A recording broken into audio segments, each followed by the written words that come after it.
All right, well, welcome everyone this evening to our first ever City Smart, a concise overview of the fundamentals of local government here in Port Townsend. I'm Mayor David Faber, and joining me is City Manager John Mauro.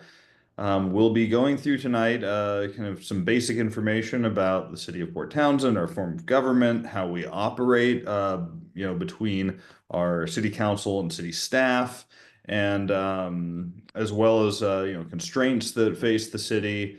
Just kind of trying to create a general understanding, especially for people who might be considering getting involved through either joining an advisory body or even running for city council. Um, Anyone who's joining us right now will be ask you to hold any questions you have until the end of this process. Once we're done with the presentation, we'll have an opportunity to answer any questions that you might have. But otherwise, John, do you have any other preliminary No, words you would say? I'm thrilled people are here and glad let's get into it. Great. All right. John, if you want to start the presentation, Yeah, put it up on our screen. share my screen here. Great.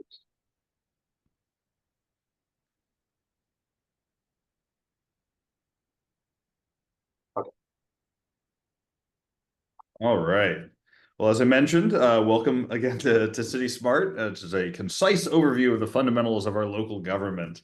Um, so, Port Townsend's form of government is a council manager government, which means we have a city council which functions as the legislative body, basically making policy decisions for the city. And then we have a city manager who is I'm sorry, did we skip past? Sorry, I might have the wrong one. Oh, I'm sorry. I was jumping right. Nope, you were right. I just was jumping into the third slide instead of going through what we're going to be talking about. So I want to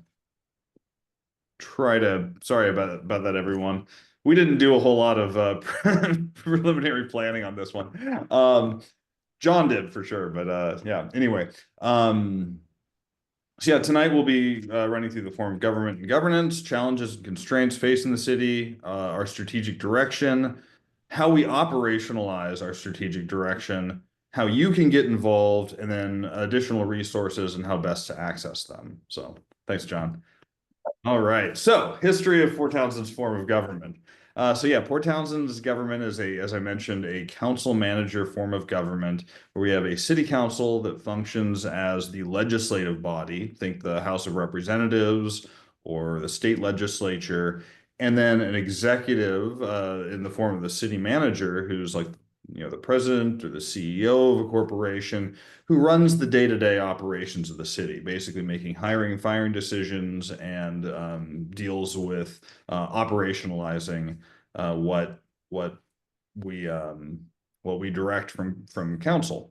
Port Townsend used to have what's called a strong mayor or a mayor council form of government, where the mayor is actually in charge of the day-to-day operations of the city. But back in the late 1990s, given some potential complications and limitations of that form of government, the city council at the time opted to move towards and adopt a council manager form of government, which allows us to have a professional city manager, a professional bureaucrat to basically run the day-to-day. As noted on the slide here, the core role of the city council is to make policy. We consider the daily issues that face the city and come up with the rules of procedure, and then pass legislation to direct the city. We do all of that in open public meetings. We do have executive sessions to discuss certain matters that have to be taken out of the public space, but all of our decision making is in public meetings. We also have public record requirements and transparency requirements to make sure that anything that we're doing as a council, information that we're generating, is available to the public to review. And then within the council, there are 7 council members. We have I didn't mention this before, we appoint from within ourselves a mayor and a deputy mayor, and effectively think of us as, or think of the mayor as sort of the speaker of the house or the chair of the board. I run meetings, I set agendas. I also do like, ribbon cutting events and all that. But that's the role of the mayor is more akin to the chair of the board here in Port Townsend as opposed to, say, the chief executive as in like the city of Seattle. Um, so within the seven council members, we also then have council committees where three members of council, which is less than a quorum, right? A quorum is more than 50% of the given body, which would be four council members, can meet to discuss items. Well, we have three council members for each of our committees, which are finance and budget, culture and society, infrastructure and development. That's it, right, John? Am I not forgetting anything? Good. Always worried I'm leaving something out there. So those are our three committees that three council members will that serve on each one of those. And then within we also have outside bodies that each council member serves on. Like I'm serving on the Jefferson Transit Authority Board. We also have the Health Board and behavioral health, and we had lodging tax advisory committee and so forth. And then the council also has advisory bodies that you might be interested in joining, which are like our Parks, Recreation, Tree and Trails Advisory Board, or the Planning Commission or the Historic Preservation Committee. There are various other bodies that help advise us as council members to make the best possible policy decisions that we can. Then one of the key components of serving on a body like city council is, of course, maintaining proper ethics, which typically that's really making sure that we're not making decisions about contracts that would benefit ourselves personally in our private lives. And then also we don't have authority at the city council level over issues that are germane to state and federal government. Like we can't make decisions about like the rules about the waterways off of Port Townsend, or indeed trying to direct foreign policy. We are really governed. We really just govern the area within the city limits.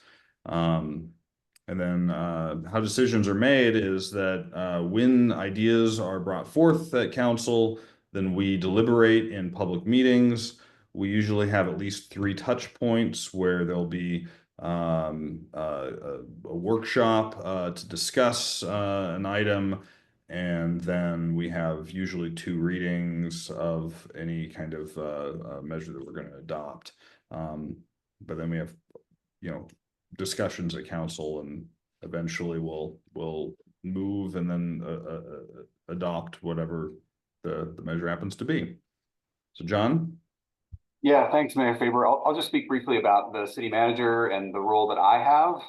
And as Mayor Faber said, it's really an administrative role, operational role, implementing the policy direction of the full city council, meaning a vote of at least four in their direction. And I think add to that, of course, it's not just me. Thank goodness we have a staff of talented professionals who will talk later about everything from public works to planning to legal to library resource. So that's really how the services that our community depends on get delivered, is through that structure and my team. And everyone's role. The other thing I wanted to call out on this is really a synergy, and again, we'll talk about it later tonight. But how budgets are created. My team and I propose budgets, work through the details, and then it goes through a decision-making process at City Council. Right. I think next I was going to speak to this slide, which tries to visualize what Mayor Faber was speaking about with committees. And just follow me through this a little bit, just starting with the far left, where there's the why we're doing things and what's grounded in, the what through the budget, like we mentioned, and something called our strategic work plan, and then the who. And I guess just focusing on the people first, the who really begins with Port Townsend residents who elect a city council. So I'll just start right at the top. And of course, key partners that interface throughout. But, that council as the elected governing body of Port Townsend appoint a city manager. And then my job is to, appoint and hire staff. But then there's all the other in blue. That's in green, and in blue on the left side of your screen are those council committees and advisory bodies, advisory boards that Mayor Faber just referred to. I'll go one more step further on this too to show you some of those. And then on the right side, the blue are just a number of interagency committees that Mayor Faber was speaking to earlier, including the Jefferson Transit Authority, I think was your example, and development commissions, which really function like an advisory board, but have a statutory basis. And we'll talk a little bit more about that later, but something like the Planning Commission is actually, it's slightly different than an advisory body like the Parks Board, because we're required to have a Planning Commission. This is not meant to confuse or, it's meant to kind of tease apart the details of how it all comes together. And you can see through the flow of arrows, there's lots of exchange between the advisory bodies and committees that advise or take action on behalf of, are delegated to take action and make some recommendations by city council. Then the council that directs staff to operationalize that direction. And then it's really built on the foundation. And that's I wanted to get to the why, especially this year when the comprehensive plan update is very much one of our priorities. That's really a foundational element that the city functional plans are built on top of, and our work in financial sustainability really gives life to the longer term vision for our community that really guides the work. And of course, out the other end, ideally pops positive community outcomes. And that's kind of a condensed version of how the system is meant to work.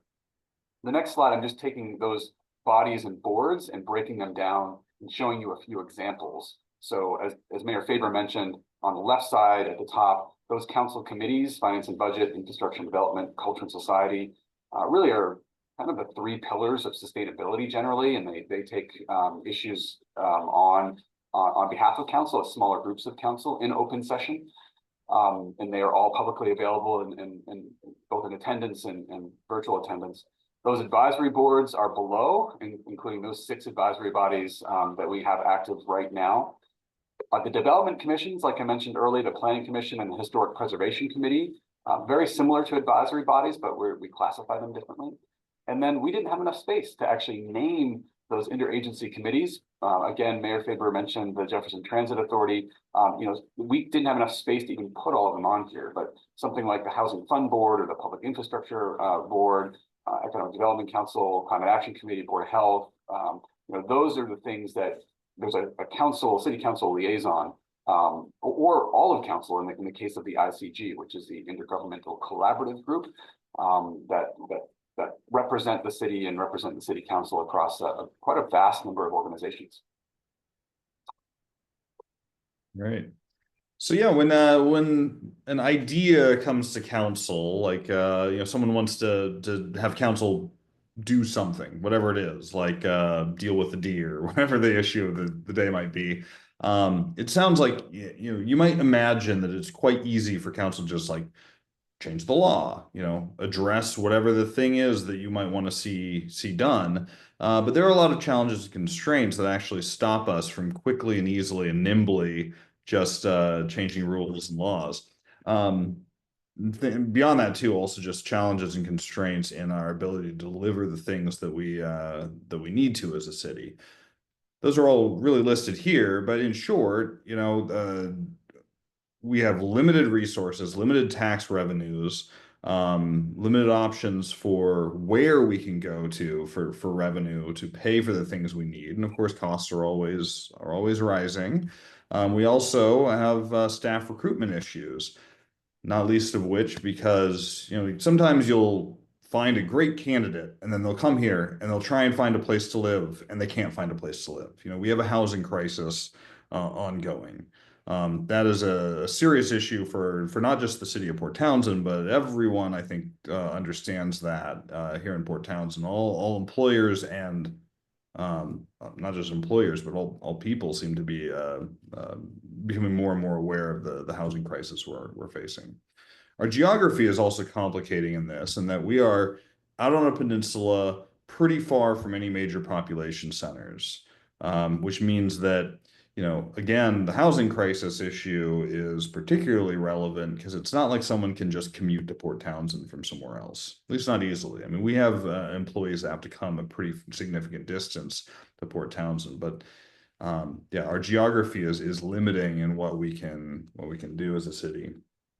And then, as I was speaking about the resourcing before, not only do we have limited tax revenues, but those revenues come from a deeply regressive place. I mean, Washington State is widely recognized to have among, if not the most regressive tax system, relying exclusively on income tax or not income taxes. We don't have an income tax. Sales taxes, property taxes, and B&O taxes, as well as some transfer taxes like real estate excise taxes. But we have few places to go to find revenues to pay for the things that we need as a city. Um, and then, making sure that we have good engagement with the community and that it's equitable engagement, that we are going to the variety of different places we need to make sure everyone in our community has an opportunity to participate is a real significant challenge too. I mean, people are busy, people are tired, people have families, people have day jobs, people have disabilities and limitations and how they can engage with the city. And of course, as we're going through the process of decision making, we need to be mindful of all of that and find ways to best engage people where they are. Um, and then we have significant deferred maintenance. Anyone who's driven the streets are very well aware of our significant potholes and also we have significant issues with our sewer system and water system that of course need to be addressed as a community. And honestly, we just have a lot of sprawl here that a lot of length of infrastructure without the tax base necessary to support it. We're working on this. This is a constant effort on the part of the city, but our dollars only go so far, and there's a lot of need. There's a lot of need here. On top of everything else, we also deal with mis and malinformation. People either misunderstanding or deliberately misstating what's going on that creates chaos in our operations and makes it harder for us to actually get through the process of making the rule changes or delivering on the services that we really need to as a city. That can really significantly slow down our progress. And then on top, beyond all that, there's already just good decision making takes time. We have to have time to go back and do our homework. We have to have time to discuss with council members and staff what we might want to see. There's things like take the parking management idea for downtown. That's something that came out of a session from last summer that we then did a lot of work with staff on, had a lot of discussions with council, and eventually we ended up not taking action on that. But because there is this deliberative and thoughtful process to making policy choices as a city council, that takes time, and we don't just instantly make changes and decisions as a council. So we can go to the next slide, John, unless you had anything else on that one. Yeah, I just wanted to add one that maybe is worth mentioning because you called it earlier, and it's not showing up as a bullet, but the idea that a lot of the decision making, or a lot of the constraints we have are really for better or worse state or federal requirements for us. I'm just thinking about even getting a project done. There's a lot of administration that we are forced to do, and some of it probably for very good reason, but that we really have no part in deciding whether to not do. And we need to comply or we will lose things like some of our funding or even eligibility. So, those are other things we're juggling as we're trying to, get things done locally, even trying to make an impact on the state and federal level so it can be easier for us to get the work done. Right. With that in mind, the comprehensive plan is a great example. So our comprehensive plan is mandated by Sorry to interrupt. Maybe there's a slide on comprehensive plan. Oh yeah, that's right. The strategic direction includes these things. Yeah. Gotcha. Okay, yeah. Sorry, I sort of, Or I could speak to that briefly if you want. please, I, yes. I almost just did it. Basically, there's a bunch of different ways we set a longer term pathway. Mayor Faber is going to speak to the comprehensive plan in the next slide. The functional plans I alluded to earlier. There's also the work plan and financial sustainability. We'll get to each of those things in the following section. Over to you, Mayor Faber. Perfect. Thanks, John. All right. So yeah, our comprehensive plan, to John's point about the things we are required to do as a city, our comprehensive plan is mandated by the State Growth Management Act, which requires for us to plan for the next 20 years. Basically, consider what are our needs over the next 20 years, and what are the policy tools we're going to be putting into place to achieve those, to make sure we're actually meeting those requirements. Um, the idea is that that will both provide consistency and will help guide decisions made by us as council members and staff. Um, and this is sort of like almost like a constitutional document for the city. It is the baseline that defines how we're going to be operating so much of what we do as a city. Um, as noted here, it's updated every 10 years. We're currently in the process of the periodic the 10-year update for the plan that was adopted in 2016 and includes vision, goals, objectives, policies, and implementation measures. That includes mandatory elements like housing, land use, transportation, capital facilities, climate change, and utilities. Basically, we need to make sure that we're planning for the population that we anticipate we're going to have over the next 20 years in each of these elements. And we have to make sure that we're planning for all of our potential residents in this community. So that, with that in mind, we have to consider not only the, we have to plan for everything down to the deeply affordable housing that our community really needs, as well as with a focus on delivering density into the urban growth area, which is the city limits currently of Port Townsend. That's where we need to focus our development as a city, or as a county, really.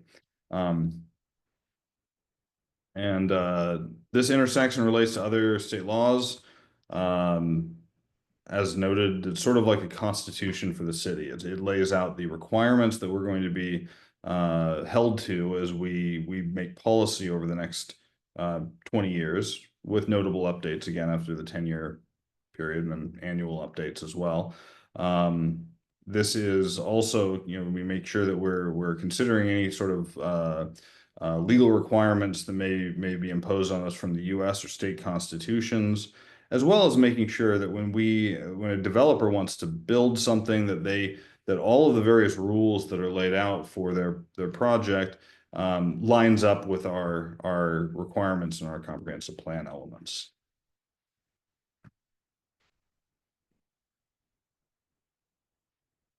Dive into this one.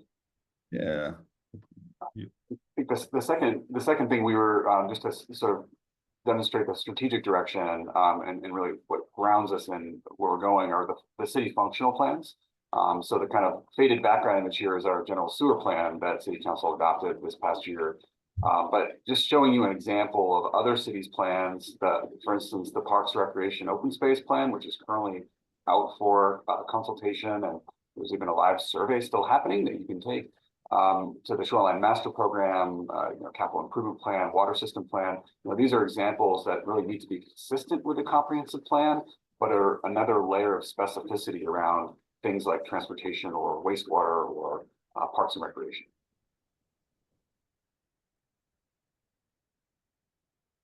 There's also the strategic work plan, and typically there are 5 or so key fundamental pillars. For instance, these here of our current strategic work plan for 2025. You can think of it like our strategic plan, but every year the specifics of the work plan do change, although some initiatives are year on year. The last several years, we've been focusing on these areas, including investing in our people and not just staff, but our volunteers, advisory body members, council members, our partnerships.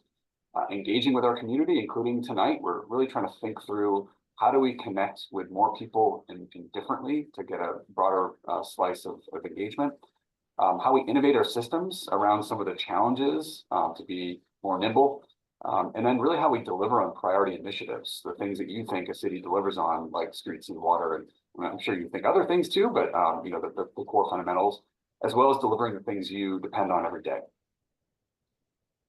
I also thought it would be important for us to talk about the foundation of our financial framework, and some work that was done a few years ago to really chart more than a year-to-year course with our city budget, but to think through what does the next 10 years look like from a financial point of view, and how does that either limit us in what we can do or provide us the opportunities to do the things we want to do.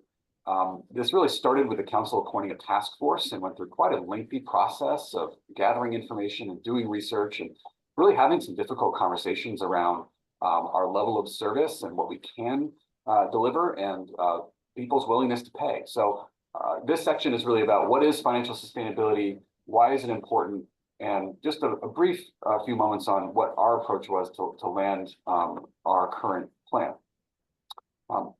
This is not a textbook definition, but I guess we would define financial sustainability as a city's ability to meet ongoing and evolving community needs and aspirations indefinitely.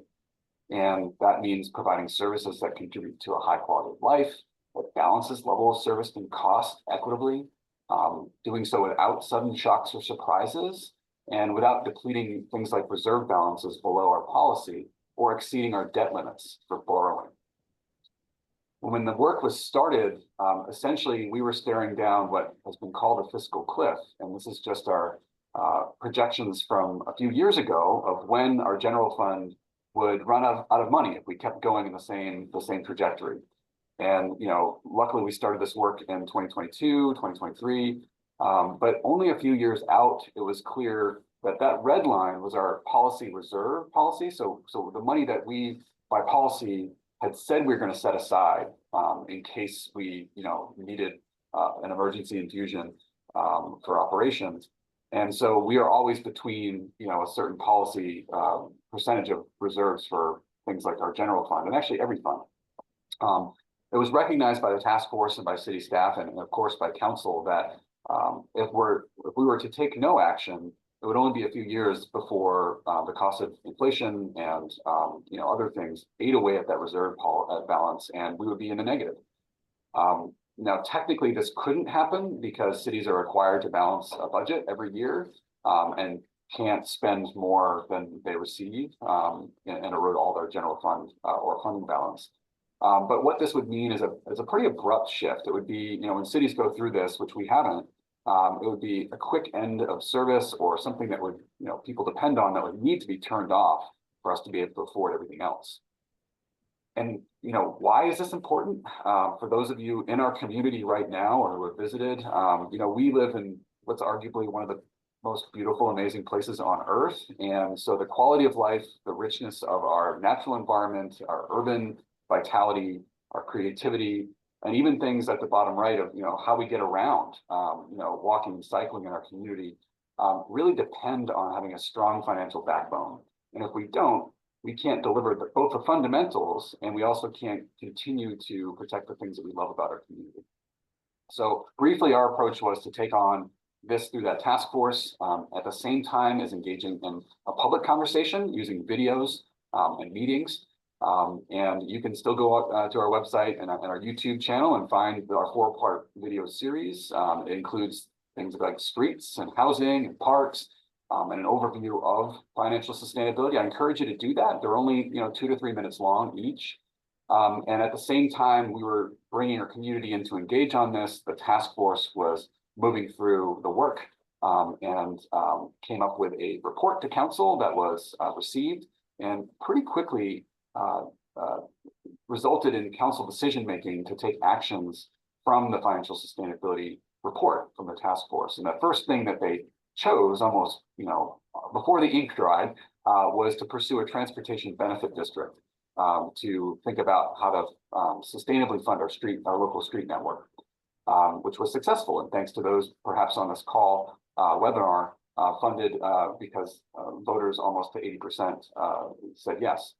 I also wanted to call out that this was an award winner at a national level. We were an award winner of the Local Government Excellence Awards from the International City County Management Association last year for our work in financial sustainability. Yeah, so as noted earlier in this presentation, the city has a 20-year comprehensive plan, and then we have functional plans that are intended to show implementation measures that can then can operationalize the comprehensive plan. And then every year in the summer, and we have our workshop on this coming up in mid-July, our retreat, we adopt a strategic work plan for the following year that is trying to, again, operationalize the items that we have identified as the key goals in our comp plan and functional plans. And then that's all run through the financial sustainability piece. But in terms of actually operationalizing that strategic plan, we meet in midsummer of each year to talk about what that's going to be for the following year, that strategic plan. But then we actually have to figure out how we do that. That involves building the proper budget, what we're going to spend money on in the following year, as well as identifying the specific projects and initiatives that we're going to need to take action on in order to make those things happen.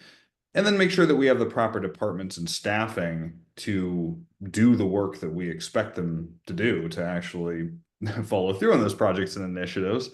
And then finally, make sure that we have the proper engagement with our partners, be it various local organizations or governmental groups, the port, the PUD, the county, the school district, and so forth. So we'll take each of those four things and break it down with a slide. And as Mayor Faber said, the budget is one of those ways to operationalize our strategic direction. We've covered a little bit of this already. I'll just call out that, again, it's required to be balanced. You estimate revenues and you predict expenditures. There's limitations on this, and this is also something that we find challenging to communicate to the community. For instance, in public works, one department, there are 18 separate funds, all with limitations, most of which can't be shared between the funds, and they all need to be balanced, monitored. And so we can't just shift money from one place to another because that actually might break state law. So those are things we're juggling at the same time. This is, again, where the staff interface in partnership with our governors, the city council, because we propose some of the budget, and then it's refined over time by city council through public meetings, work sessions, and then ultimately adopted every year, usually in December by the city council. And that is a way to put our budget behind our strategic work plan. About 5 years ago, we didn't do it that way. We decided the budget and then we decided what we were going to do. I think since then we've determined it makes more sense to determine what you want to do and then figure out how to fund that set of priorities. Along the way, there are this is an annual process, but there are quarterly reporting elements that come to committee and the full council. And there are minor adjustments because, some things are unpredictable. For instance, major break in a water line is something, we plan for, but don't precisely budget for because some things will happen and we know that they will, but we can't predict at what scale and what cost. As Mayor Faber mentioned too, then you decide the projects and initiatives, and these are just examples of things that, kind of the realm of things that the city delivers on, from parks and trails to streets to water and stormwater, housing initiatives, library, permitting, and public safety, and actually getting the word out through publications. And then the Port Townsend Creative District is a new role for the city, direct oversight of that. And of course, there's a lot more than that. And we'll show you at the end of this presentation a link where you can go and see all of those things. Of course, you can't do those things without people. And this is a breakdown of the specific departments. Mayor Faber mentioned earlier that we configure around delivering those important functions and initiatives. So from me as a city manager and administration, the city attorney, communications and marketing, community services, which is a new department which fuses together the library team as well as parks and facilities, and a new arts component that oversees the creative district. Finance and technology services, people and performance, or HR, I guess as it's commonly called, and the city clerk. planning and community development, police and public safety, and public works. And it's really a team sport. As Mayor Faber noted, we work in partnership with a number of agencies. And of course, this one slide with small font does not capture as many of them as we have, but some of them, here you'll know of because they, for instance, the ICG, the group that represents, all the elected members of the Public Utility District, Jefferson County and the city, meet quarterly. Some might be aware of economic development areas like EDC Team Jefferson or the North Olympic Development Council. Of course, we're in partnership with the Port Townsend Paper Company because we work together in partnership in an agreement for water supply, and so on. So there's far more of these partnerships than you can put in one slide, but they are integral for us in delivering for our community.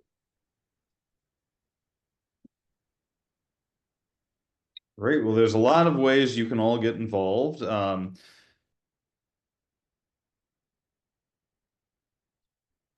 right. Oh, there we go. I'm now unmuted. I don't know what was going on there. So there's a lot of ways for you all to get involved if you'd like to learn more about the city. There's the Engage PT website and the city website, cityofpt.us. We also have a YouTube channel with some fantastic informative videos, a lot of great videos about infrastructure and housing and financial sustainability, all on the YouTube site for City of Port Townsend.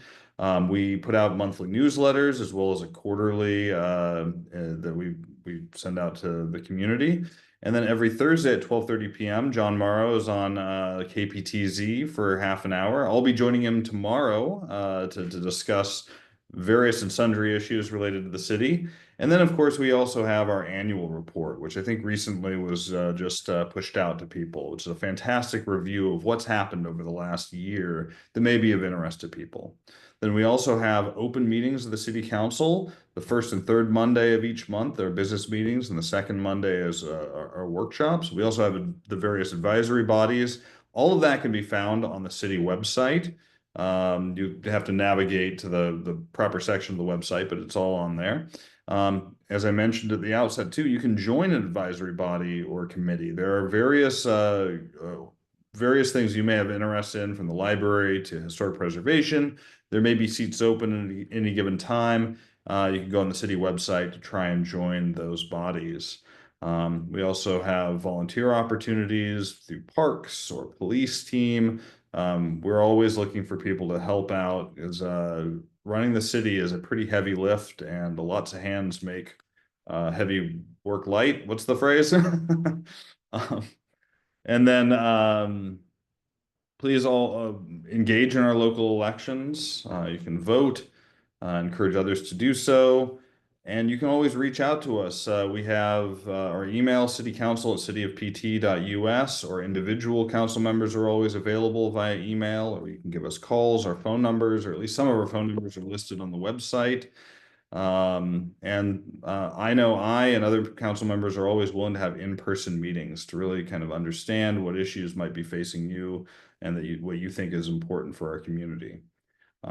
We really need people to make sure you advocate for the things you care about. It's not, council can't do things without, I mean, if we were to we can just act based on whatever we think happens to be important. But if something's important to you, you need to bring it to our attention. And enough people show up to council, enough people write letters to the editor, you can really make something happen in this community. I mean, we have our Students for Sustainability proves that every year through advocating for policy change of the city and frequently getting their idea passed by council. But that takes advocacy work on the part of the people of the community who really want to see something happen. You have that power in your hands.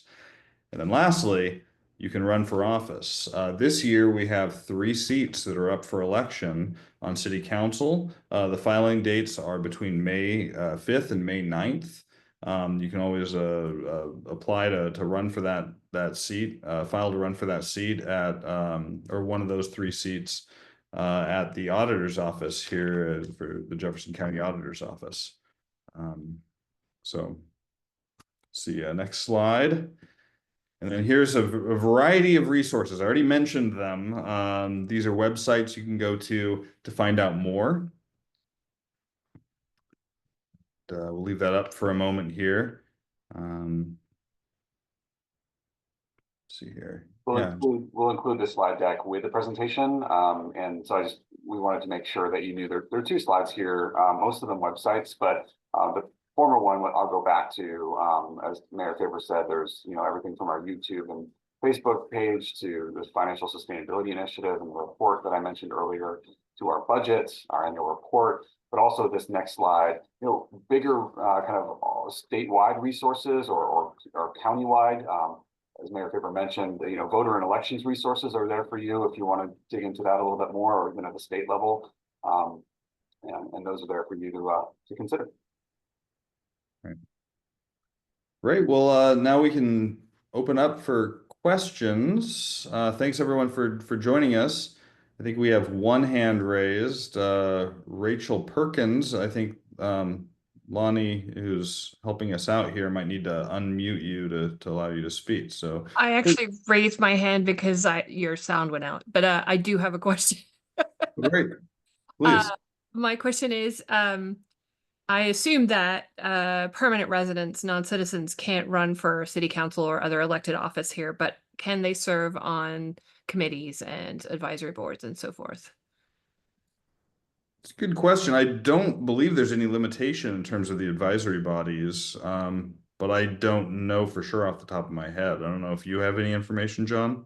Yeah, no, it's a great question. And just sorry for logistics reasons. Are we back to the full screen here, or are you still seeing my desktop here? I am seeing your desktop. Oh, okay, sorry. Lonnie, I wonder if you can help me with that to make sure we can see each other if people choose to do so.